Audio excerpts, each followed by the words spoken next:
The air on the farm felt different from the air he had breathed for 2 decades. It was thick with the scent of damp earth, sweet hay, and the ghosts of memory. Sergeant Marcus Thorne, retired, stood on the porch of the house his grandfather had built with his own hands, a structure that had weathered 60 years of seasons.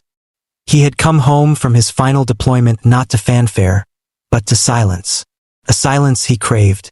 The rigid lines of military life were meant to dissolve here, replaced by the gentle curves of rolling hills and the meandering path of a creek his grandfather had called Patience Run. His grandfather, a veteran of the Second World War, had bought this land in 1957. He'd worked it until his hands were as gnarled as the roots of the ancient oak that shaded the front yard. He'd poured his sweat, his love, and his belief in a better future into every acre. For Marcus, this wasn't just property. It was a legacy. It was the physical manifestation of his family's resilience, a testament to a black man's determination to own a piece of the American dream when the world was determined to deny it to him. The first week was a study in rediscovery. He walked the fence lines, his boots sinking into the familiar soil. He ran his calloused hands over the rough-hewn timber of the barn, tracing the initials his father had carved there as a boy. He found his grandfather's old tools, rusted but still potent with purpose, and began the slow, meditative work of repair. The rhythmic thump of his hammer against a loose fence post was a kind of therapy, each strike a beat in a song of homecoming.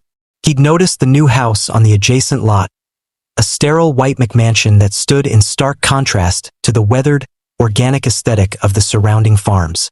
It looked like it had been dropped from the sky, an alien structure that didn't understand the language of the land. He'd seen its owner once, a man with a perpetually sour expression, watering a perfectly manicured lawn that looked more like a carpet than a piece of nature. They had not spoken. Marcus had simply raised a hand in a silent, neighborly greeting. The gesture had not been returned. It was a small thing, a missed connection he'd quickly dismissed. In his life, he had faced down far greater threats than an unfriendly neighbor. He had no idea that this small, unreturned wave was the first tremor of an earthquake that would seek to uproot his entire world. What happened next began with the mundane. It was a Tuesday afternoon, the sun high and hot. Marcus was at the far edge of his property, wrestling with a section of fence that had been damaged by a fallen branch. He wore old fatigues, stained with grease and dirt, and a sweat-soaked bandana was tied around his head. He was lost in the work, his mind focused only on the pull of wire and the give of wood. He didn't hear the crunch of tires on the gravel road. He didn't see the flicker of curtains in the window of the White House. But someone saw him. Richard Sterling, the owner of the sterile mansion, peered through his pristine window, his heart thumping with a cocktail of suspicion and self-righteousness. He didn't see a man tending to his property. He saw what his prejudice had already decided was there. A threat. A suspicious black man, dressed in ragged clothes, trespassing near his own perfect property line. He didn't consider walking over. He didn't consider asking a question. His hand, trembling with a sense of misguided civic duty, reached for his phone and dialed 911. "There's a man on the old Thorne property." Richard's voice was a hushed, urgent whisper, as if he were reporting an enemy infiltration. "He looks aggressive. I don't think he belongs here. You should send someone. Quickly." The first siren was a faint wail that Marcus initially mistook for a distant echo of his past. But it grew louder, sharper, ripping through the pastoral tranquility of the afternoon. He straightened up, wiping sweat from his brow, his body instinctively tensing. 2 police cruisers tore down the dirt lane leading to his farm, spitting dust and gravel. They screeched to a halt just feet from him, doors flying open. 2 officers emerged, hands already on their weapons. One was older, with a heavy build and a face set in a permanent scowl. The other was younger, nervous energy radiating from him. Marcus slowly raised his hands, palms open and empty. This was a drill he knew by heart, though he had never expected to perform it on his own land. "I live here," Marcus said, his voice calm and even, a stark contrast to the aggressive energy rolling off the officers. This is my farm. We'll be the judge of that. The older officer, Miller, grunted. We got a call about a trespasser. Looks like we found him. On the ground. Now. Marcus's mind, trained for tactical assessment, raced. He saw the neighbor, Richard, now standing on his own porch, a smug spectator at a drama he had authored. He saw the officers. Posture, the way they were already convinced of his guilt. Arguing would be like trying to reason with a hurricane. My name is Sergeant Marcus Thorne, he stated clearly, keeping his hands visible. I own this property.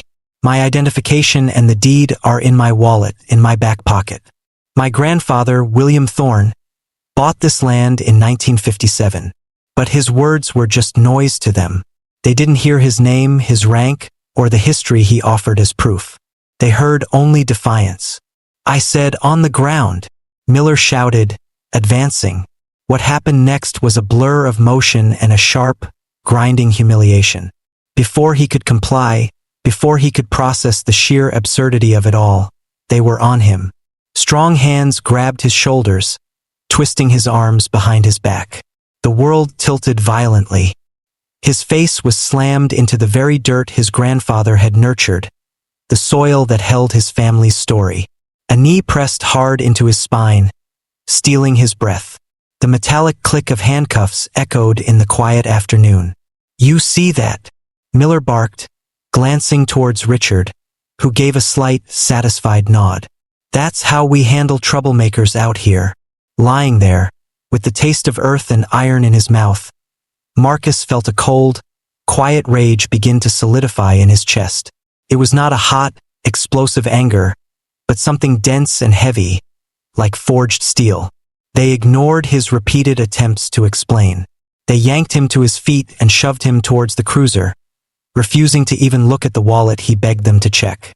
His military ID, the deed to his home, the very proof of his right to exist in that space. All of it was rendered meaningless by the color of his skin and the snap judgment of a prejudiced neighbor and two overzealous cops. As they drove him away from his home, Marcus looked back and saw his grandfather's house receding in the distance. He felt a profound sense of desecration. This wasn't just an assault on him. It was an assault on his grandfather's memory, on every sacrifice that had made this homecoming possible. He didn't struggle. He didn't shout. He let his disciplined mind take over, the anger cooling into something far more dangerous. Resolve. They had started a fight on his land, but he would finish it on his terms. The hours in the holding cell were a lesson in systematic indifference. He was processed, fingerprinted, and charged with trespassing and resisting arrest, a charge so patently false it was laughable. His calm demeanor had been twisted into passive resistance. His attempts to provide proof of ownership were labeled argumentative. The system was a machine designed to protect its own momentum, and he had been fed into its gears. When he was finally released on bail, the sun had set. The world was dark and quiet, but the tranquility he had cherished just that morning was gone, replaced by a raw, open wound. He walked back to his farm, the silence now feeling accusatory. The first thing he did was not to wash the dirt from his face or tend to the ache in his shoulder. He went to the small shed behind the barn. Tucked away on a high shelf was an old security camera he had once used to monitor the perimeter of a forward operating base. Its battery was dead, but its memory card was intact. He had installed it weeks ago, pointing it down the lane, more out of old habit than any real sense of threat. He took the memory card inside, his hand steady as he slid it into his laptop. He clicked play, and he watched. He watched it all. The arrival of the police, his own calm posture. He heard his own voice, clear and steady, offering his name, his ownership, his grandfather's legacy. He watched Officer Miller's sneer, saw the younger officer's hesitation turn into compliance. He saw himself forced to the ground. And in the background, he saw the figure of Richard Sterling on his porch, a silent, approving audience. The camera, positioned perfectly, had captured every word, every action, every nuance of the injustice. It was all there, the entire, ugly truth, captured in digital clarity. For the next week, Marcus became a different kind of soldier. This was not a battle of force, but of information. He didn't hire a lawyer right away. He knew that to win this fight, he had to control the narrative. He spent days in the county archives, poring over old records. He unearthed the original bill of sale from 1957, the crisp, yellowed paper bearing his grandfather's elegant signature. He found the original property survey, the tax records for every year since. He was not just building a legal defense. He was excavating his family's history, arming himself with the undeniable weight of fact. He made a copy of the video. He sent one to a trusted friend from his unit, a tech specialist, who cleaned up the audio and uploaded it to a private server. He didn't release it publicly. Not yet. The timing had to be perfect. The whispers in town started almost immediately. He saw it in the eyes of the cashier at the feed store, the way other patrons would fall silent when he walked in. He was the trespasser, the troublemaker. The official story, the one written in the police report, had painted him as the aggressor. Richard Sterling had become a local hero in some circles, the vigilant neighbor who kept the community safe. The lie was spreading like a weed, and Marcus knew the only way to kill it was to pull it out by the roots, in the most public way possible. His court date arrived on a bright, clear morning. The small county courthouse buzzed with the low murmur of local business. Officer Miller and his partner were there, chatting casually with the prosecutor, confident and relaxed. They saw Marcus walk in and shared a smirk. They saw a man they had already defeated, a man they expected to plead guilty and fade away. But they didn't see the man who was really there. Marcus wasn't wearing fatigues or a work shirt. He wore his army dress uniform. The jacket was perfectly pressed, a deep green that spoke of honor and service. On his chest, medals gleamed under the fluorescent lights. A bronze star, a purple heart, commendations for valor and leadership. Each one was a silent testament to a life spent in service to the very country whose laws were now being used against him. His posture was ramrod straight, his expression calm and unreadable. He carried a worn leather briefcase. When his name was called, a hush fell over the room. The sight of the uniform alone was a shock, a cognitive dissonance that rippled through the gallery. The judge, a man named Peterson with weary eyes, looked at him over his glasses, a flicker of surprise in his expression. "Mr. Thorne," the prosecutor began, his tone patronizing, "you are charged with trespassing and resisting arrest. How do you plead?" Marcus stepped forward to the defendant's table. He did not answer the question directly. "Your Honor," he said, his voice ringing with a clarity and command that silenced the room. "Before I plead, I believe some context is required. The story of what happened on my farm did not begin on the day of my arrest. It began in 1957. He opened his briefcase. With deliberate, reverent movements, he laid the original, yellowed deed on the table. "This is the bill of sale for the Thorne farm, signed by my grandfather, Private William Thorne, a veteran of the 369th Infantry Regiment, who bought this land with the money he saved fighting for this country in Europe." He placed the stacked tax receipts next to it. "These are the property taxes paid on time, every single year for over 60 years. Paid by my grandfather, then my father, and now by me." The prosecutor shifted, looking annoyed. Officer Miller rolled his eyes. The judge, however, leaned forward, his gaze fixed on the historical documents. "Your Honor," Marcus continued, his voice unwavering, "I am Sergeant Marcus Thorne, United States Army, retired. For 20 years I served this nation. I have led patrols in Kandahar and trained allies in Baghdad. I have defended the principles of law and order in places where they barely existed. I came home to live on the land my family fought for, bled for, and built." He paused, letting the weight of his words settle in the silent courtroom. He then turned his gaze directly to Officer Miller, whose smirk had long since vanished. "On the day of my arrest, I tried to present my identification. I tried to explain this history. I was not listened to. I was treated as a threat on my own property. The official report claims I was aggressive and non-compliant. The truth, however, is often a matter of perspective. He looked back at the judge. And today, I've brought a better perspective. He nodded to the bailiff, who took a small flash drive Marcus handed him. Your Honor, I would like to present Exhibit C. Security footage from my property, time-stamped to the exact moment of the incident. The prosecutor jumped to his feet. Objection. We haven't seen this evidence. Overruled. Judge Peterson said, his voice sharp. I want to see it. Play the video. The lights in the courtroom dimmed slightly, and the large monitor, usually used for video arraignments, flickered to life. The image was crisp. It showed the side of Marcus's barn, the fence line, and the dirt lane. The courtroom watched in stunned silence as the scene unfolded exactly as Marcus had experienced it. They saw him, calm and non-threatening, raising his empty hands. They heard his clear, steady voice. My name is Sergeant Marcus Thorne. I own this property. They saw the officer's aggressive approach. They heard Officer Miller's dismissive, angry shouts. They saw Marcus, a decorated sergeant, a man who had faced enemy fire, being violently thrown face-first into the dirt of his own farm for the crime of existing, while black in a place someone else decided he didn't belong. The most damning part was the audio. The camera's microphone had picked up every word.